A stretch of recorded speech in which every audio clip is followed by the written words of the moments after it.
લોકોને જણાવું કે ભારતીય જનતા પાર્ટીના ભ્રષ્ટ નેતાઓ અને એમના ફેવરિટ એમના ચહીતા ભ્રષ્ટ અધિકારીઓના ભ્રષ્ટાચારના કારણે એમના પાપના કારણે ગુજરાતમાં અનેક કાંડો થયા। વડોદરામાં બોટ પલટી ખાવાના કારણે હરડીકાંડ થયો। 4.5 વર્ષ પહેલાં સુરતમાં તક્ષશિલા કાંડ થયો, જેમાં માસૂમ બાળકોએ આગની લપેટથી બચવા માટે બીજા માળના મકાન ઉપરથી ટ્યુશન ક્લાસીસ પરથી જમ્પ મારવો પડેલો અને એ બાળકોના પણ મૃત્યુ થયેલા। મોરબી કાંડની ઘટના આપ સૌ જાણો છો। મોરબી કાંડમાં 135 લોકોના મૃત્યુ થયા અને રાજકોટના અગ્નિકાંડમાં ટીઆરપી ગેમિંગ ઝોનનો જે અગ્નિકાંડ બન્યો તેની અંદર 27 લોકો, એમાં 12 માસૂમ બાળકો હતા। 12 માસૂમ બાળકોને ટોટલ 27 લોકોના રાજકોટના ટીઆરપી અગ્નિકાંડમાં ભાજપના ભ્રષ્ટાચારના પાપના કારણે મૃત્યુ થયા।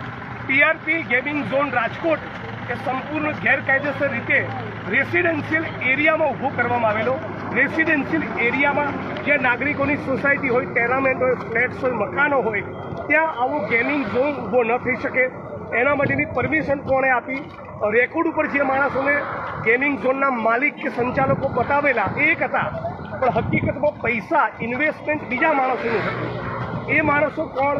ફાયરની એનઓસી નથી, બીજી એનઓસી નથી, છતાં સંપૂર્ણ ગેરકાયદેસર રીતે સાવ ઇલીગલી આખો આ ટીઆરપી ગેમિંગ ઝોન ચાલતો હતો અને એમાં અચાનક 25 મેના લોગ આગ લાગે છે। તંત્રની બેદરકારીના કારણે આ ઘટના બની। આપણા પરિવારના બાળકોને આપણે શાળાએ મોકલ્યા હોય અને શાળા એમને પરિયત્રણે લઈ જાય અને પછી બાળકોના બદલે બાળકોની લાશ પાછી આવે, એ કેટલી દર્દનાક વસ્તુ હોઈ શકે આપણે એની કલ્પના કરી શકીએ છીએ। 14 લોકો બેસી શકે એવી બોટની અંદર 30 બાળકોને બેસાડ્યા અને એના કારણો ભોગ લેવાયો। મોરબી ઝૂલતા પુલનો કાંડ, મોરબી ઝૂલતા પુલની અંદર સરકારી તંત્રને જાણ કરવામાં આવેલી।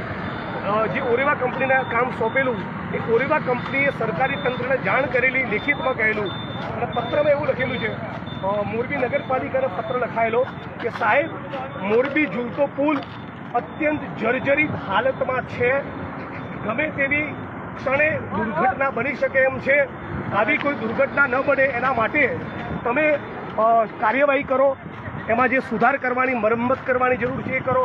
એ છતાં કોઈ જ કાર્યવાહી કલેક્ટર તંત્ર દ્વારા કરવામાં ન આવી।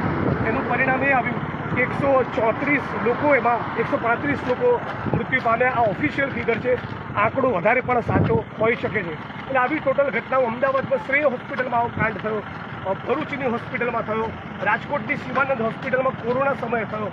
આ બધી જ ઘટનાઓ મળીને સમગ્ર ગુજરાતની અંદર 240 લોકોના મૃત્યુ થયા છે। આ 240 લોકોના મોત માટે ભારતીય જનતા પાર્ટીની સરકાર ભ્રષ્ટ અધિકારીઓ જવાબદાર છે। આ તમામ અધિકારીઓ ભારતીય જનતા પાર્ટીના મોટા નેતાઓ કે જેલના સળિયા ગણતા થાય એના માટેની આ ગુજરાત ન્યાય યાત્રા છે। એટલે પીડિતોને ન્યાય મળે, દોષિતોને સજા થાય। અમારી માગણી એ છે કે આજે 240 લોકોના મોત ભાજપના નેતાઓ જે ગેરકાયદેસર રીતે આ બધું ચલાવતા હતા, પૈસા લઈને હપ્તાખીને ચલાવતા હતા, એમના ભ્રષ્ટાચારના પાપના કારણે આ બધા કાંડો સર્જાયા। તો ભાજપના તમામ નેતાઓ અને અધિકારીઓની સામે પગલાં ભરાવવા જોઈએ। અત્યારે હાલ લાલજીભાઈ મારી સાથે જોડાયેલા છે, એ ન્યૂઝ બતાવી રહ્યા છે કે આ રાજકોટના ટીઆરપી ગેમિંગ ઝોનમાં જે ચીફ ફાયર ઓફિસરની ધરપકડ કરી અને એના બદલે કચ્છના ચીફ ફાયર ઓફિસરને રાજકોટ લાવેલા, એ પણ પાછા લાંચ લેતા ગઈકાલે પકડાયા એસીબીની ટ્રેપમાં। પણ એસીબી વિશે પણ કહેવા માંગુ કે એસીબીએ બહુ મોટી ધાર નથી મારી। એસીબીવાળા પણ ગુજરાતમાં કોની ધરપકડ કરવી, કોની ધરપકડ નહીં કરવી, કોને ત્યાં છાપો મારવો, કોને બચાવવા, એનું પણ એક આખું અલગ ગણિત કામ કરતું હોય છે। પણ મૂળ વાત આજે ગુજરાતના જે પણ દર્શક મિત્રો આ ફેસબુક લાઈવ આ યાત્રાને જોઈ રહ્યા છે એમને ખાસ એ કહેવા માગું, આ યાત્રાની મુખ્ય માગણીઓ એ છે કે પીડિતોને ન્યાય મળે। ન્યાય એટલે શું કે તમામે તમામ કસૂરવારો, તમામ આરોપી એ જેલના સળિયા ગણતા થાય। એ લોકો જેલના સળિયા પાછળ તો જ જાય જો સચોટ તપાસ કરવામાં આવે। હવે ગુજરાતની અંદર દારૂબંધી છતાં દરેક જિલ્લાના, દરેક તાલુકાના, દરેક ગામમાં, શહેરના દરેક મહોલ્લામાં છૂટથી દારૂ મળે છે। જુગારના દાવ, ડ્રગ્સ, ગેરકાયદેસર ખનન, આવી અનેક ઇલીગલ પ્રવૃત્તિઓની અંદર પોલીસના અધિકારીઓ ઇન્વોલ્વ હોય છે અને આ પોલીસના અધિકારીઓ જેનો પોતાના પૈસામાં ડોળો હોય, જે પોતે કરપ્ટ હોય, ભ્રષ્ટ હોય, એ જ આવા કાંડની તપાસ કરે એ શક્ય નથી. અને એટલા માટે મારી માગણી છે કે જેનો પૈસામાં ડોળો ન હોય એવા નોન કરપ્ટ અધિકારીને તપાસ સોંપવી જોઈએ. કે કેટલાક 2-5 આંગળીના વેઢે ગણાય તથા મુઠ્ઠીભર પ્રામાણિક અધિકારીઓ ગુજરાતમાં છે, એને તપાસ સોંપાય અથવા તો સીબીઆઈને તપાસ સોંપાય. પીડિતોને મશ્કરી કરતા હોય એમ 4 લાખનું વળતર ચૂક્યું છે, એ 4 લાખના વળતરના બદલે પીડિતોને 1.5-2 કરોડનું વળતર ચૂકવવામાં આવે, ફાસ્ટ કોર્ટમાં કેસ ચાલે.